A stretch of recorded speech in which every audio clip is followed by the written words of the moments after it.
Hello बच्चों, ज्ञानदीप में आपका स्वागत है।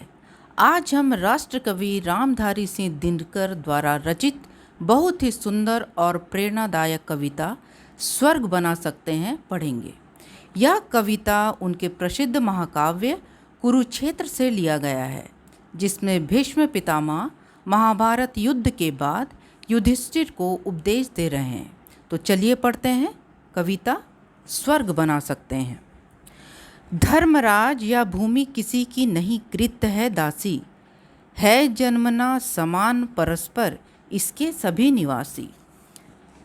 यहाँ पे रामधारी सिंह दिनकर कहते हैं, भीष्म पितामह युधिष्ठिर को उपदेश देते हुए कहते हैं कि हे युधिष्ठिर, यह धरती किसी की खरीदी हुई दासी नहीं है, या तो यहाँ जन्म लेने वाले सभी लोगों की है। इस धरती पर सभी लोगों का जन्म समान रूप से हुआ है, यानी इस धरती पर जन्म लेने वाले सभी लोग समान हैं, बराबर है। इसलिए इस पृथ्वी पर सबका बराबर का अधिकार है। अगली पंक्ति में चलते हैं। सबको मुक्त प्रकाश चाहिए, सबको मुक्त समीरण, बाधा रहित विकास, मुक्त आशंकाओं से जीवन। यहाँ भीष्म पितामह कहते हैं, यह धरती सबकी है, इसलिए प्रकृति के सभी तत्व, धूप, हवा, पानी, प्रकृति में जितनी भी चीज़ें हैं वे सभी को समान रूप से मिलनी चाहिए। सभी को जीने के लिए खुला प्रकाश और स्वतंत्र हवा चाहिए।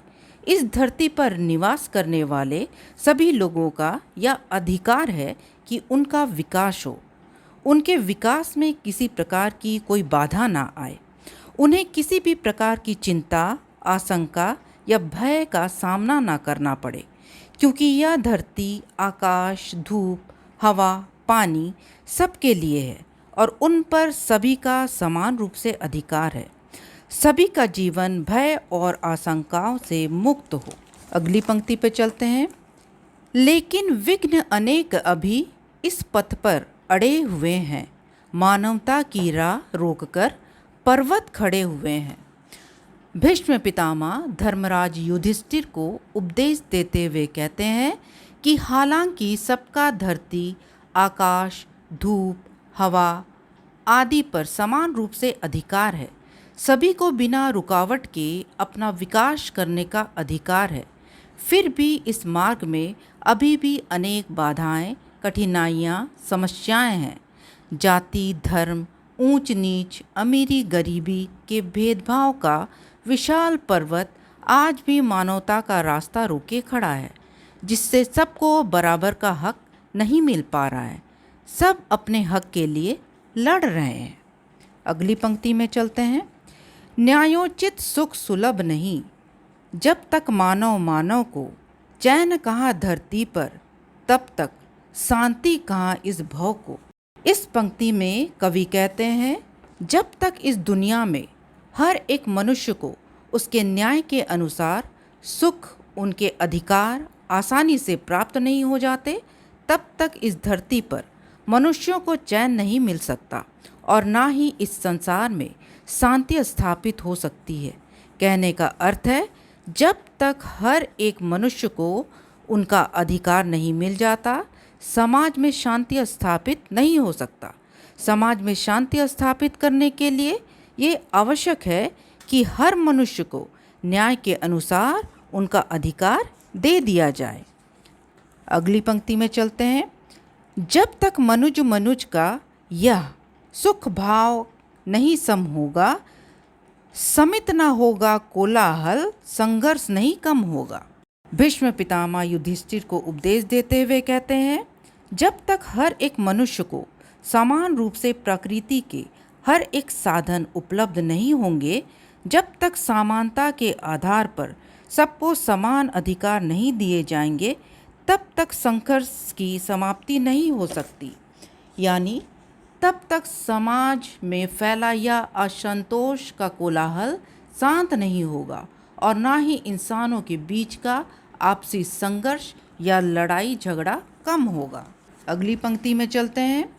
उसे भूल व फंसा परस्पर ही शंका में, भय में, लगा हुआ केवल अपने में और भोग संचय में।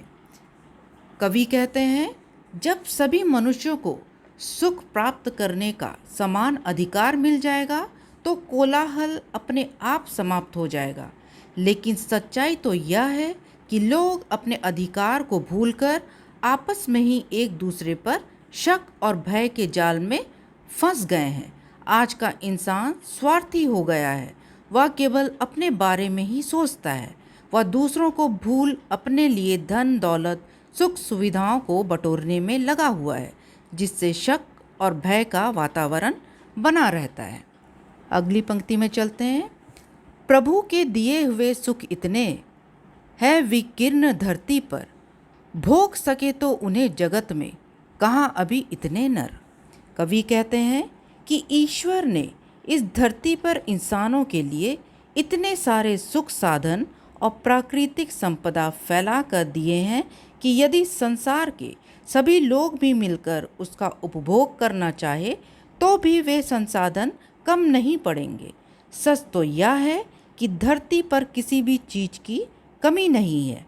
इस धरती पर सुख देने वाला सामग्री जितना अधिक है, उसका उपभोग करने वाले मनुष्य कम है। कमी संसाधनों की नहीं, इंसानों की सोच की है। अगली पंक्ति में चलते हैं। सब हो सकते तुष्ट एक सा, सब सुख पा सकते हैं, चाहे तो पल में धरती को स्वर्ग बना सकते हैं। कवि कहते हैं, यदि मनुष्य अपने स्वार्थ और भेदभाव को छोड़ दे, यदि मनुष्य संचय करने के बजाय प्रकृति के संसाधनों का सबको उपभोग करने दे, ऐसी स्थिति होने पर सब लोग समान रूप से संतुष्ट हो सकते हैं, सुख पा सकते हैं। यदि हम सब मिलकर आपसी प्रेम और समानता की भावना अपना ले तो हम इस धरती को एक पल में स्वर्ग जैसा सुंदर, शांत और सुखी बना सकते हैं। यानी इस धरती पर वे सभी सुख होंगे जो स्वर्ग में होते हैं। तो ये थे रामधारी सिंह दिनकर द्वारा लिखित कविता स्वर्ग बना सकते हैं। नेक्स्ट नई कविता के साथ आपसे फिर मिलेंगे। मेरे चैनल को लाइक करें, शेयर करें, सब्सक्राइब करें और हाइप भी करें। Thank you.